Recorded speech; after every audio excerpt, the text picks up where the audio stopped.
Hey guys, long time no talk. Thanks for clicking on today's video. I know probably from the title you can tell it's not going to be the happiest of videos, happiest of stories, but it's one that I have felt like sharing for a while, but just kind of have been pushing off actually sitting down and filming. It's not the most pleasant topic, but it's one that I, after experiencing it, definitely feel like I need to tell my story, because I wish that there had been someone to tell me what was about to happen and what I was about to go through. I'm not really sure that you can ever truly be prepared for it, but I knew nothing. I went in completely blind. So with that being said, today's video is going to be me telling you guys about my miscarriage. It has been some time. I am filming this in November, middle of November at that, and I had my miscarriage back in May. So about 6 months ago now, 7 months ago maybe. I thought I would just kind of go through the story from start to finish. So I have been dating my boyfriend for a year and a half. We hit a year and a half last month in October, and we got pregnant in March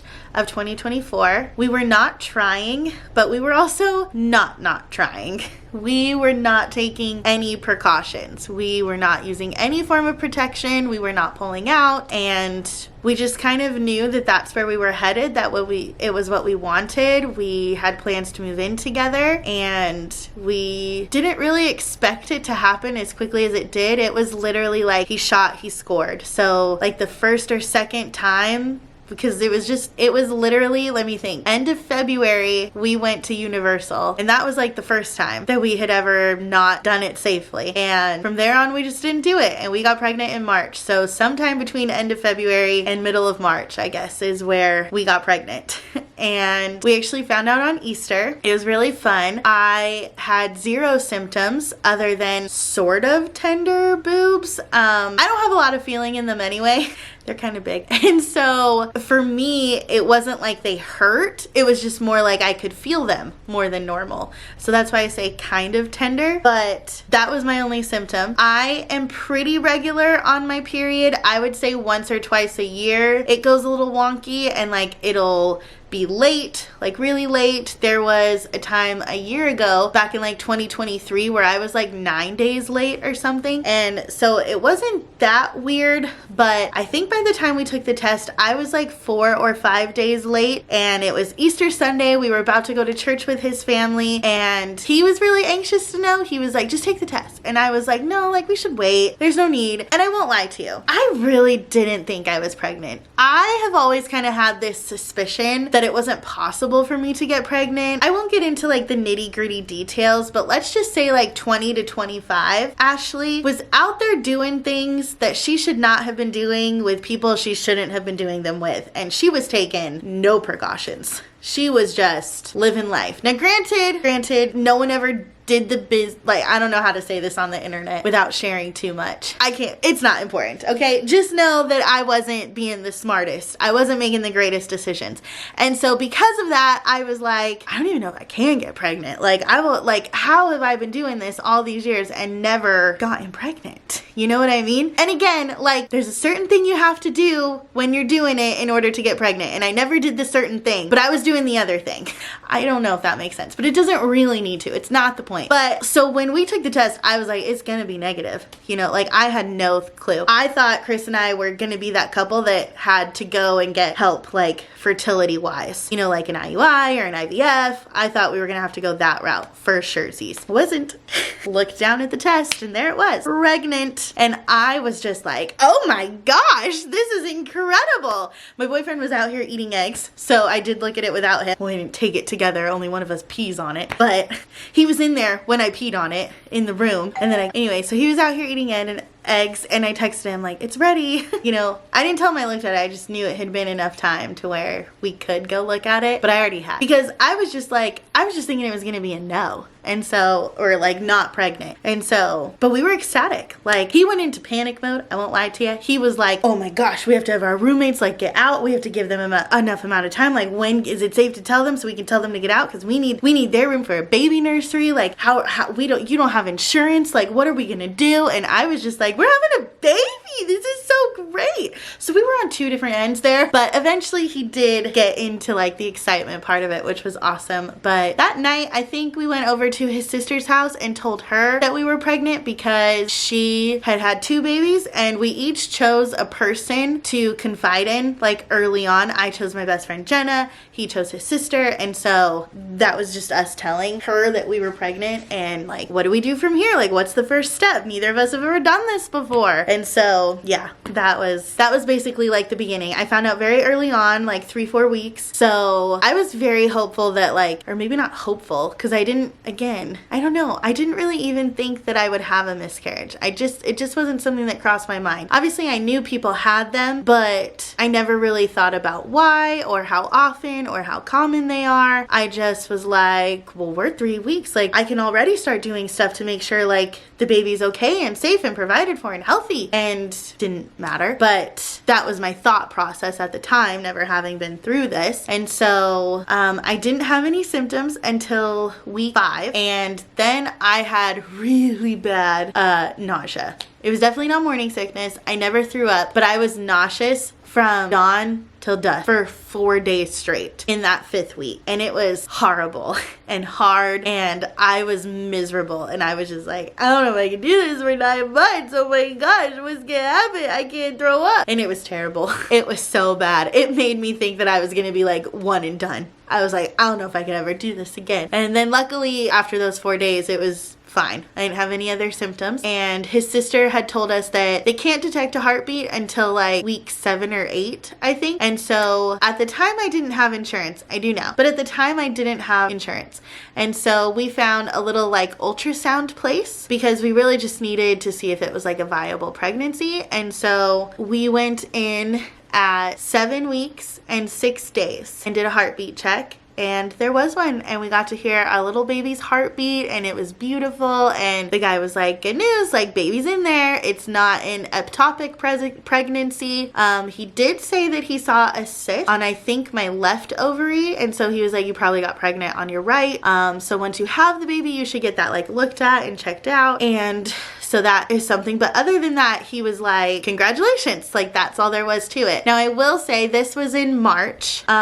Also, the day that Chris and I found out we were pregnant, again, it was Easter Sunday. My mom had also signed the deal to like sell our house. So it had been on the market for like 4 or 5 days, and she signed like an offer that day. And so we just took it as a sign. We were like, this is great. Like, the house isn't going to sit on there for months. We don't have to worry about like what we're going to do if the house didn't sell, because at the time I still lived with my mom. And again, Chris and I had this plan to move in together once she sold the house. But let's just say she had let the house sit on the market for like 2-3 months. Then it would have been like, okay, well, I still like financially help out my mom by living with her. So if I'm still living with her, then I can't come live with you because I can't help both houses out at once. And, you know, the roommates are gonna have to leave because we need a nursery for the baby. And so it was just one less stress to worry about. And so we were so excited, but obviously then we had 30 days to get out of the house.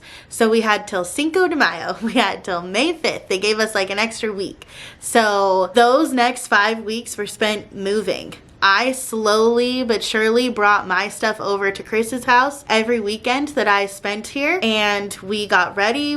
I packed my mom's house. My mom is older and kind of handicapped. She definitely has very limited mobility, so there's no possible way that she was getting up and down, you know, packing dishes or lifting boxes. And I was so early on that we didn't really think it was a problem, and I don't know that it was. They say when you have a miscarriage as early as I did, which I'll get to, that it just means something didn't develop right, so that it's not anything you did. So I don't know if like, you know, packing and moving really had any effect on me or the baby, but that's just the timing of what it was. It was very poor timing in that sense, because I couldn't not pack, right? I couldn't just sit back and be like, sorry mom, I'm pregnant, so you need to do all the packing, because she couldn't physically do it. And also she didn't know that I was pregnant. I wanted to tell her on Mother's Day, which we'll get to in a minute. But so that is why she didn't know in like the 5 weeks that we spent packing, or 4 weeks, I guess, packing and moving. She had no idea that I was pregnant.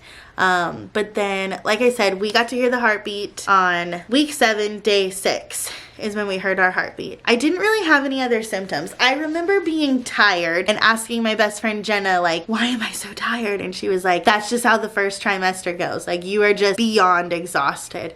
And so that was kind of annoying because, again, I was moving. I had a lot to do. I didn't have time to lay down and be tired. And so, but other than that and those 4 days of nausea, I didn't have any symptoms. I was able to eat anything except for those 4 days. But smells didn't bother me. The boob thing was just kind of the boob thing. It was fine. Then we moved in together May 5th. So May 13th, it was a Monday. I had noticed the previous Saturday, so it would have been like May 11th, I guess, that it was kind of pink when I would wipe. We're definitely gonna get into some kind of gross stuff, so if you're not good with like bodily fluids, I would maybe click off now, but I don't know how to tell the story otherwise. So I noticed when I wiped that it was a little pink, I think like one time on Saturday, and then it wasn't after that, and there was nothing on Sunday. But then Monday, when I was at work, I noticed it again. And I kind of thought it would go away. I didn't think too much of it, but then as the day progressed, like the pinkness progressed, it started to become like every time I would wipe, and that started to make me nervous.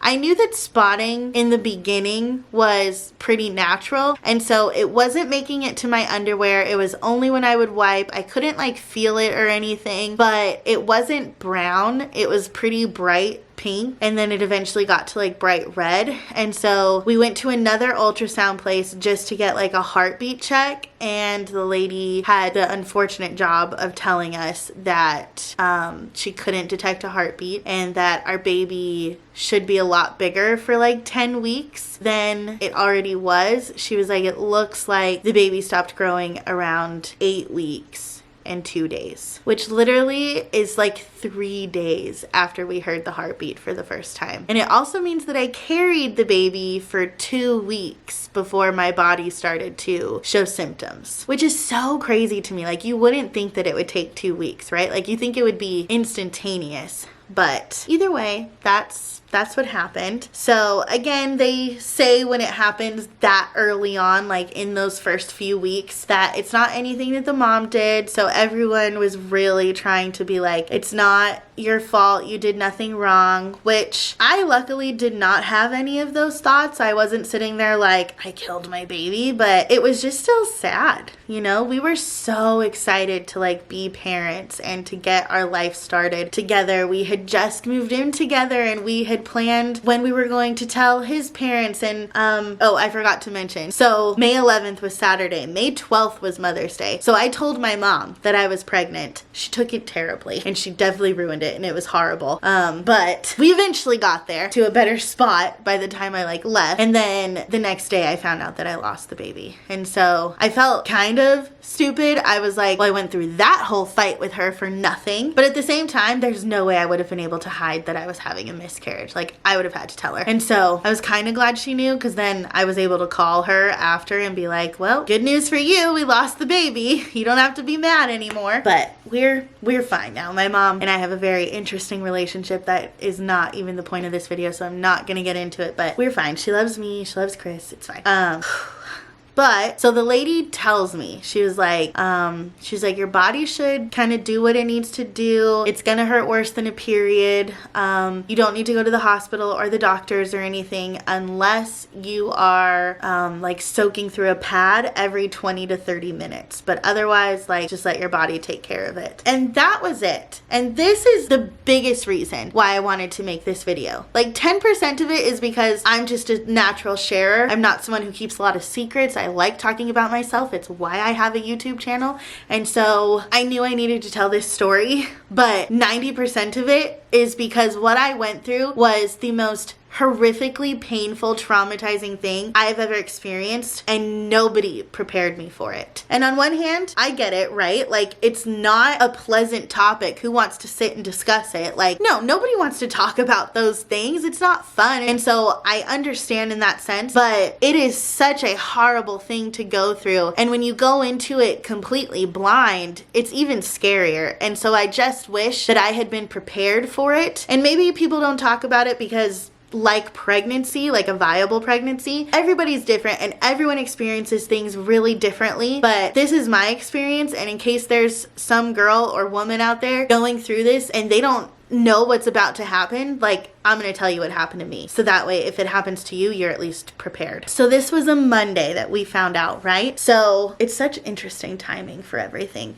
So only a few people knew that we were pregnant, right? Like Chris's sister knew, my mom knew, my best friend Jenna and my best friend Erica knew.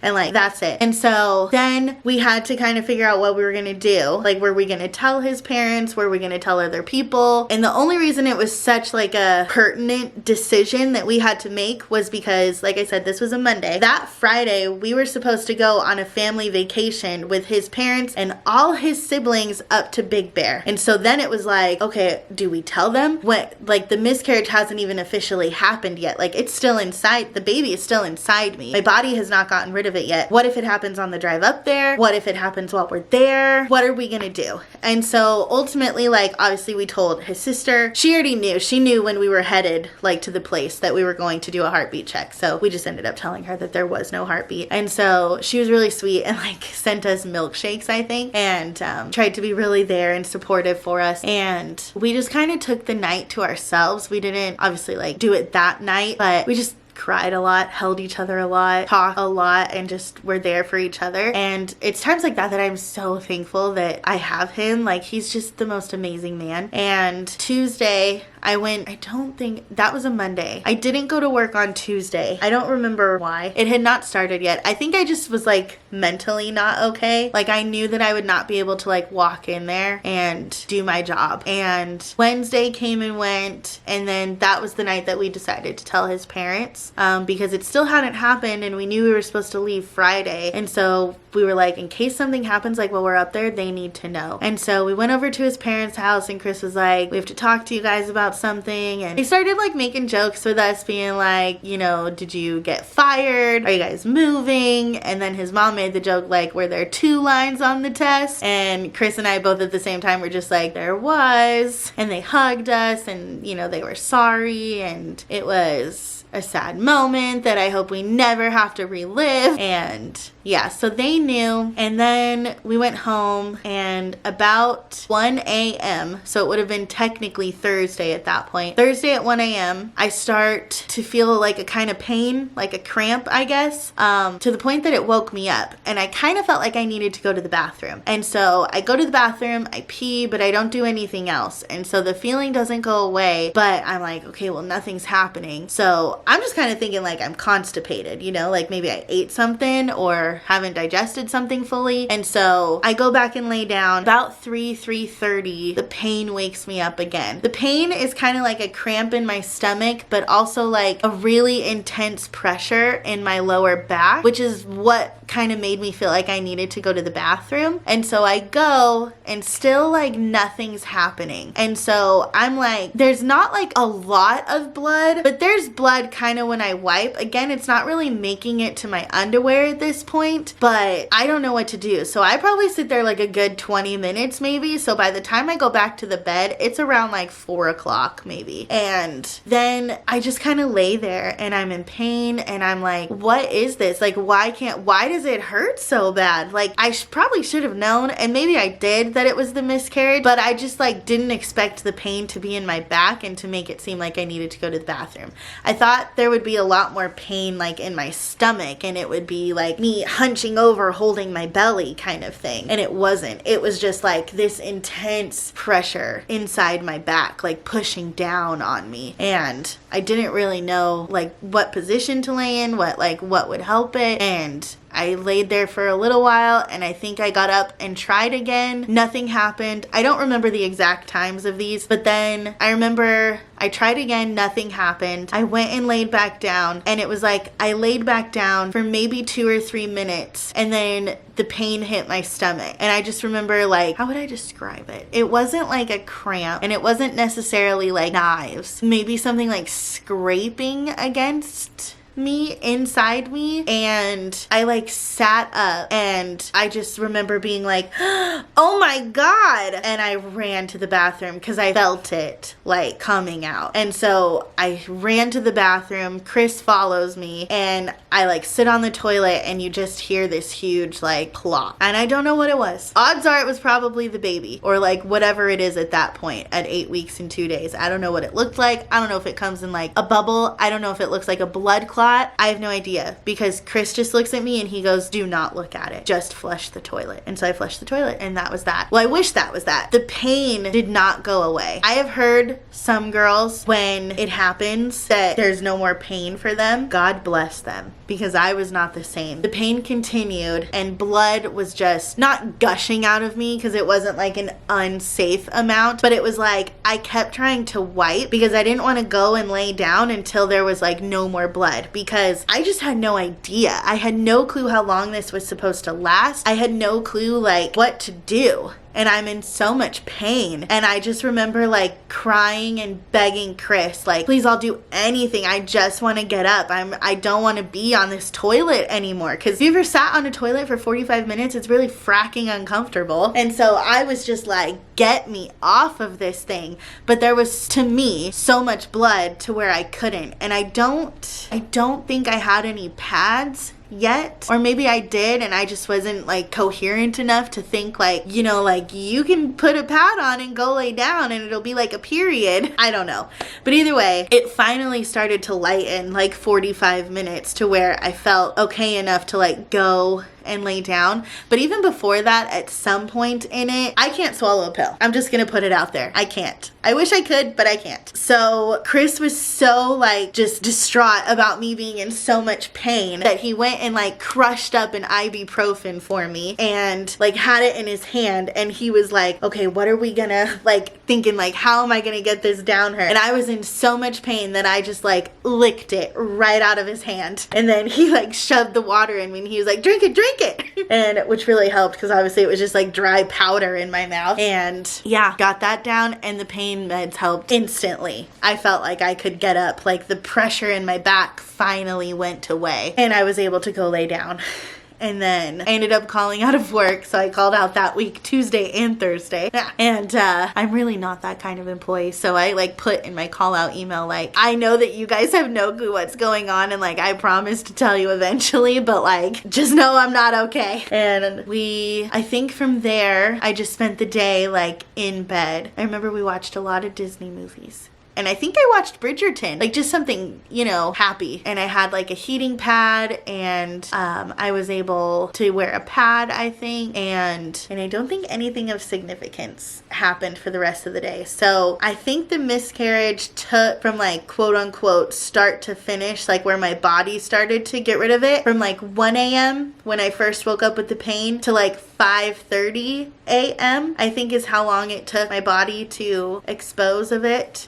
But one thing that's also not talked about, and maybe every girl's different, but like the aftermath of the actual miscarriage, I wasn't necessarily in any more pain. The pain was unlike anything I had ever felt. Like, I don't have painful periods, but I can't imagine that this is what a period pain feels like for people that do have period pains, but I don't know. I was telling people that it felt like I gave a natural birth, but I didn't get a baby out of it. And again, I don't know, because I've never given birth, but that's what it felt like. I had no light at the end of the tunnel. I had nothing I was working for. Like, the end of it just mean that the baby was out of me, dead, and that I didn't get my baby. And so it was so hard mentally to deal with that while I was dealing with the like excruciating pain. But then I bled for 2 weeks after. It was like a 2-week long period. So it was just this constant reminder of what I had lost and what I had been through. It felt like this chain that was just holding on to me, being like, remember you lost your baby. Oh, remember you bled through your pants. Remember that horrific pain. Remember it falling out of the toilet.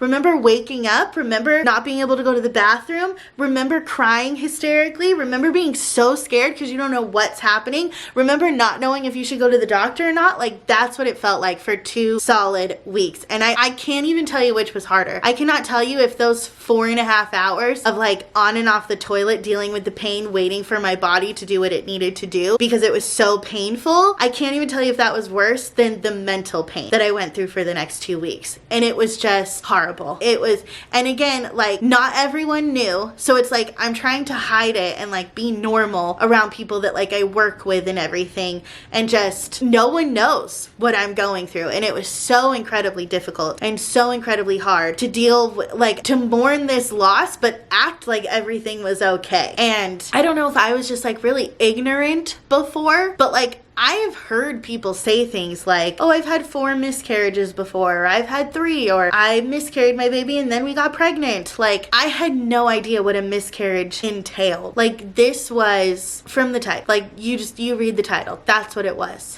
And the fact that people don't talk about it is just crazy. No one prepares you for this when you get pregnant, right? Because everyone wants to be optimistic and think that you're going to have this beautiful pregnancy. And God, I hope nobody ever has to go through this. Like, my boyfriend's sister-in-law even said that, like, I think she went in for like a DNC or something like that, or maybe she was the one who told me that, like, once it came out, like, there was no more pain and she was all better. Something like that. Like, so I'm sure not every woman goes through what I went through, and I'm sure there are women who go through a lot worse, but I was just like mind blown at how horrific this event was, and that what I went into it as blind as I did. Like, when that ultrasound lady was like, it's gonna hurt worse than a period, ma'am.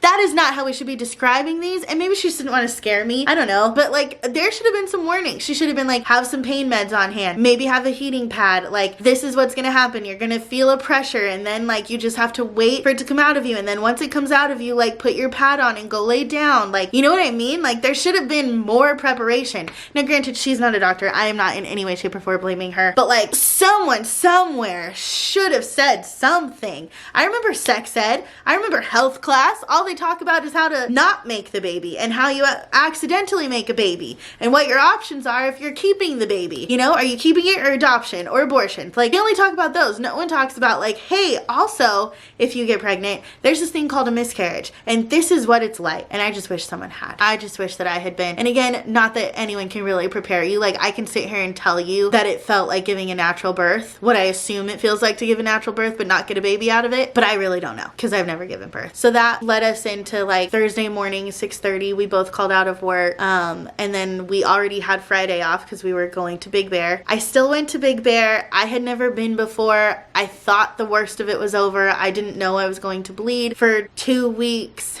And there were some really fun parts and there were some really bad parts about Big Bear. The drive up there was bad. I was so nauseous and still in pain, and I was taking pain meds, like the liquid kind, but just the windy roads up to Big Bear, the sharp turns. His dad did wonderful and tried his best to make sure that I was okay. There was one night where we were supposed to go out to dinner and I like bled through my pants and I needed to leave, and you know, the weekend wasn't perfect. Like, we were both high in our emotions, so Chris and I fought a couple times, and that's never fun for me or him. And so it was rough. I'm not sad that I went because I have always wanted to go to Big Bear, and this was a vacation that Chris and I were both so looking forward to and did not want to miss. And Chris wasn't going to miss it regardless. Like, if I had said, no, it's too much, I don't want to go, I'm in too much pain, or it's too much emotionally, he would have been like, okay, like, I'll see you when I get back. And so I didn't want to be without him, so I definitely was going. So after like 2 weeks of bleeding, it kind of stopped, slowed down gradually. In a way, I hope you guys enjoyed this video, but my camera is dying, so I'm gonna go. Thank you guys so much for watching. If you guys liked this video, and it's not like a, wow, I love to watch this one again, but if, you know, it informed you at all, I guess, or gave you any sort of comfort, or I don't know, if it did anything for you, hit it with the thumbs up. It really supports me and my channel. And if you guys liked me, pretty please hit that subscribe button. It really supports my mental health, and I never know when I'm gonna post a video, so that is all the more reason for you to subscribe so you don't miss one. And yeah, okay, I think that's everything. So okay, love you, bye.